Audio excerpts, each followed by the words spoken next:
Homossexualidade total. É? Vou ler uma pra você aqui. Tá legal. Agora, eu não queria que o pessoal, só porque o vídeo que eu mostrei foi sobre uma situação de homossexualidade, que vocês ficassem achando que é sobre isso. Vocês viram agora mesmo que a primeira pessoa que eu respondi não tem nada a ver com uma fixação homossexual. São aquelas coisas que a gente não tem coragem de dizer, e que às vezes disse, se abrirem-se, eu preferia morrer, ou então eu me escondo para sempre. Mas se no seu coração você não aguenta mais conviver com isto, porque isso mata, dá vontade de morrer, tira a alegria de viver, é só uma questão de tempo, murcha a gente mesmo. Se esse é seu caso, escreva aqui no chat também, tá bom? E aí, brother? Caião, vou tentar ser breve, o mais breve possível. Mas, por favor, é importante que você leia até o fim. Eu vou ler, meu amigo. Em 2011, sofri de vários distúrbios emocionais. Depressão, síndrome do pânico, fobia social, entre outros. No dia 2 de julho deste mesmo ano, 2011, subi num parapeito de um prédio de 17 andares. Sim, 17 andares. E me atirei. Não morreu, né? Porque senão ele não estava escrevendo. Não é psicografado. Não é psicografado. Não fui eu. Não. Antes disso, pedi perdão a Deus por não conseguir gostar de mulheres. Por não ser como Ele queria que eu fosse. Depois disso, achei que a igreja era o meu lugar. Fracasso. Pulou do 17º andar, mas ele não explicou o que aconteceu. Não se foi explicou. De asa delta, parapente, se for de bang jump, porque o bang jump volta, né? De elevador externo, ou que se caiu em cima de uma cama bolha, um toldo, alguma coisa, né? Ou então caiu no 16º. Ou então, me diga, é uma metáfora. Pulei do 17º andar é uma metáfora de como eu me abismei no nada. Pode ser. Não. Mas eu queria só que ele explicasse ele esse tem que explicar detalhe. O que aconteceu para ele voltar. Porque isso não é filme do 007, né? Ele caiu do 17º, se machucou, bateu em várias paredes e caiu em cima de um toldo. Você tá sabendo disso? Caiu de fato, eu tô sabendo do caso. Sei. Ele ontem falou com o Disque em Paz, com a Nery, contou a história toda. Entendi. Ele contou agora para dar tá dentro do contexto da história dele, tá dentro do contexto desse programa. Certo. Tá então bom. É isso. Então tá bom. Esse papo do toldo, eu vi esse papo. Vamos lá então.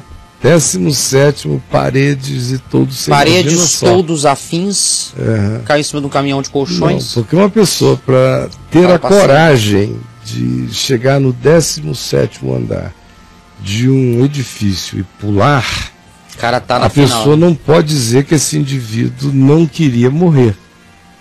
Ninguém pode dizer, não, estava manipulando. Ninguém. Quem é que vai manipular? A quem? Nem dublê de Hollywood faz isso. Então a decisão dele foi morrer. O que na realidade aconteceu é que ele morreu e não deixou, e a graça de Deus não lhe permitiu falecer no corpo. Porque a sua decisão foi uma decisão de quem morreu. Na realidade, você um dia morreu. Na hora que você tomou aquela decisão e pulou no vazio, é como o sacrifício de Abraão oferecendo Isaac. Mesmo que o anjo tenha segurado na mão dele, Abraão, aconteceu, porque toda a intencionalidade se consumou. E no seu caso, você pulou. Agora, o que mostra a gravidade profunda do significado dessa dor, dessa angústia dentro de você. Isso. Vamos seguir? Vamos. Aí tem uma outra informação aqui. Ele sobreviveu e hoje ele anda de bengala. Sacou? Certo. A Adriana falou com ele no telefone. Ah, tá. Me ligou no celular. Entendi. No meio do programa. Uhum. Ela estava lá atendendo. A minha Adriana. Paz, a sua Adriana. Não, eu mandei aqui, falei, Adriana, vê o que é isso aí. Ela ligou, falou com o cara e o cara mandou aqui a mensagem. Ah, entendi. É que tem uma ramificação. Tem uma rede, né? Tem uma rede. Enquanto está aqui, tem um tanto de gente aí em cima da A Adriana tá lá no chat também olhando e os que ele falando com o cara e tal. Tudo bem. Que legal. É legal. Tá todo mundo de olho no Papo de Graça. Aí depois disso eu achei que a igreja era o meu lugar. Fracasso. Conheci você, Caio, através de um amigo amado. E a partir de então sinto-me cristão. Tenho deixado a prática homossexual gradativamente. Tenho buscado as coisas de Deus e te agradeço imensamente por isso. Você é uma bênção em minha vida. Amém. Oro a Deus para que você seja um multiplicador na terra da palavra e da verdade do Evangelho. Amém. Pergunto, 2 pontos. Caio, é possível ser cristão e ser homossexual? A abstinência da prática homossexual é uma escolha ou uma regra a seguir? É possível ser cristão e ter uma condição de homossexualidade. Sim. Não é possível ser cristão e se entregar ao homossexualismo. A homossexualidade é uma condição que existe na pessoa. Assim como a minha heterossexualidade, a homossexualidade, a feminilidade, são qualidades, são características, são condições. Então, em relação à homossexualidade, é possível alguém ser cristão e carregar uma condição de homossexualidade. O que não pode é se ele se aplicar ao homossexualismo. O homossexualismo, primeiro, é de natureza ideológica, passa a ser uma filosofia, passa a ser um argumento, passa a ser uma bandeira, passa a ser uma catequese, passa a ser uma guerra, passa a ser um projeto, passa a ser uma prática, passa a ser frequentemente uma prática com tonos promíscuos, passa a ser uma atitude cada vez mais beligerante e odienta e em busca de sedução. É uma expressão que carrega todo aquele espírito romano descrito por Paulo na epístola dele aos Romanos, no capítulo 1. Quem quiser ler do verso 16 ao 32, saberá o que eu estou dizendo.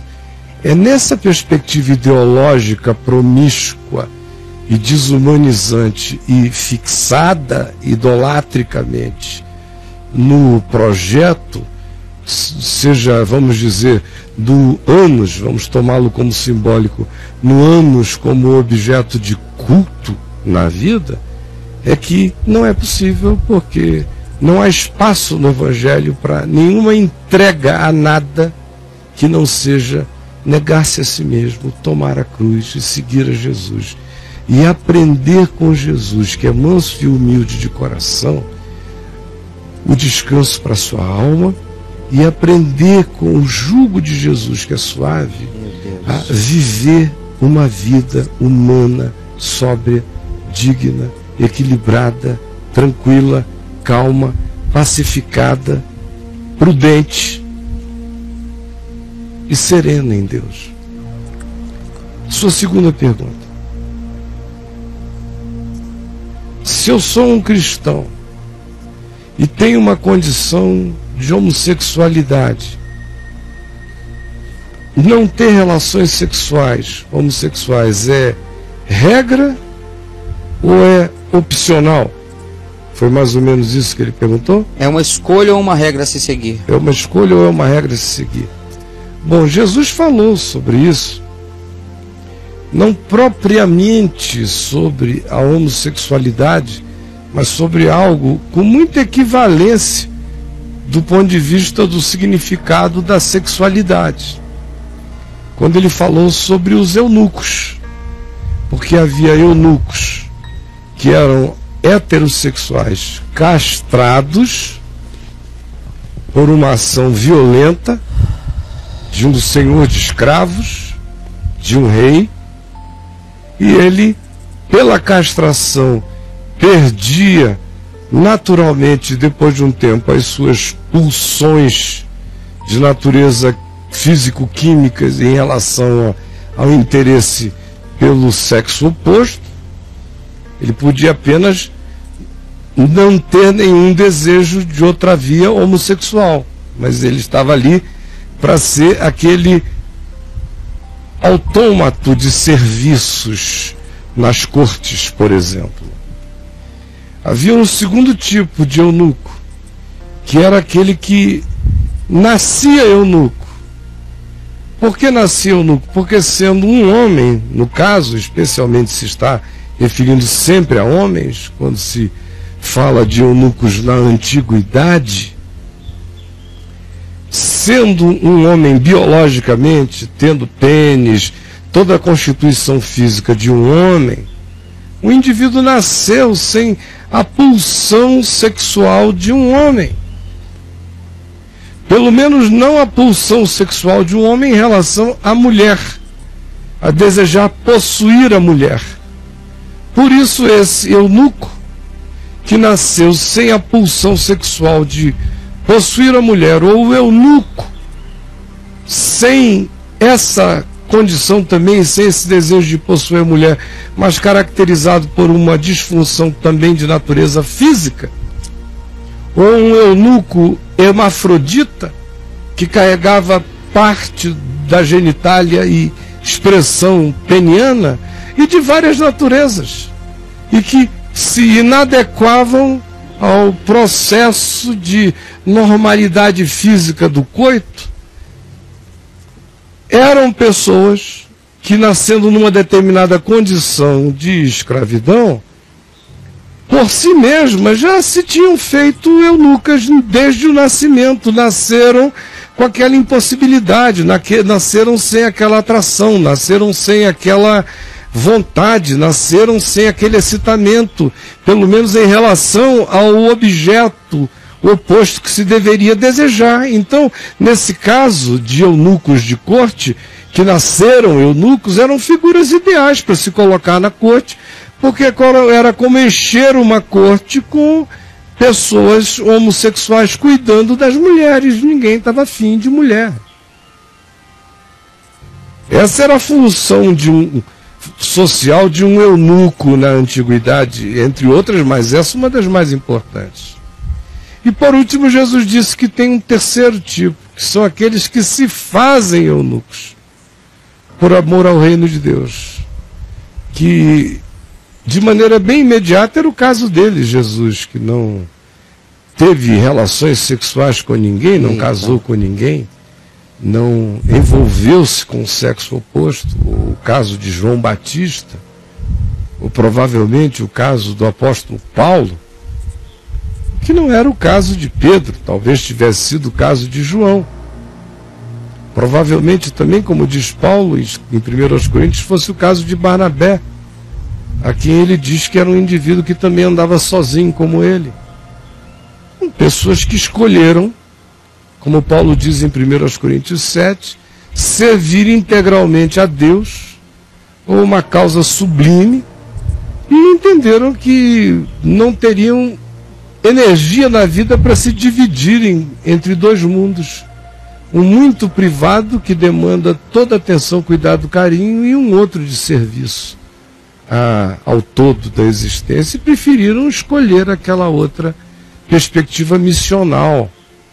Jesus disse: há aqueles que a si mesmos se fazem eunucos por amor ao reino de Deus, que não significa apenas dedicação missional a uma causa, a causa do reino, mas significa, sobretudo porque o reino de Deus está dentro de nós, escolhas excelentes a respeito da vida, escolhas superiores, escolhas que ampliem o senhorio de Cristo em mim, escolhas que gerem cada vez mais a minha percepção da realidade de Deus na minha vida e me dê um coração cada dia mais prazeroso na obediência a Ele.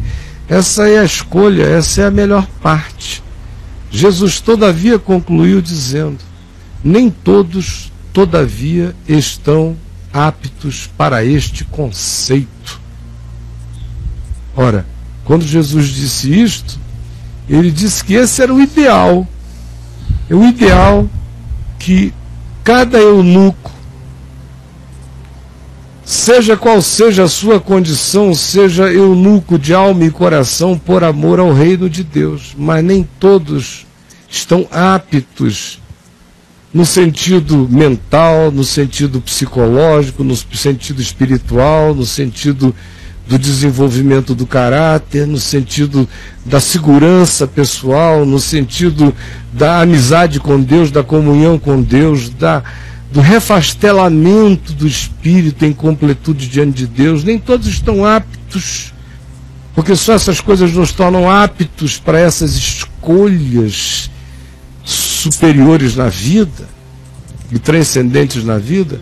Nem todos, pela ausência de tal poder, de tal aptidão, ou de tal percepção, ou de tal nivelamento, ou de tal consciência, ou de tal fé, não estão aptos para o exercício deste conceito. Nem todos estão. Alguns estão, nem todos. Aí, para aqueles que estão, eu os estimulo a viverem a grandeza desse conceito. Se a condição é anômala, como a de um eunuco. Para aqueles que não estão, eu os estimulo a não serem promíscuos, a não se prostituírem, a não se destruírem, a não viverem na sombra, a não se esconderem, a não fazerem show, a não fazerem espetáculo, a não levantarem bandeira, nada disso, mas a serem sobriamente honestos, discreta e sensatamente simples na sua franqueza, que não chama atenção, mas não habita as sombras, que não escandaliza, mas também não anda escondido da vida.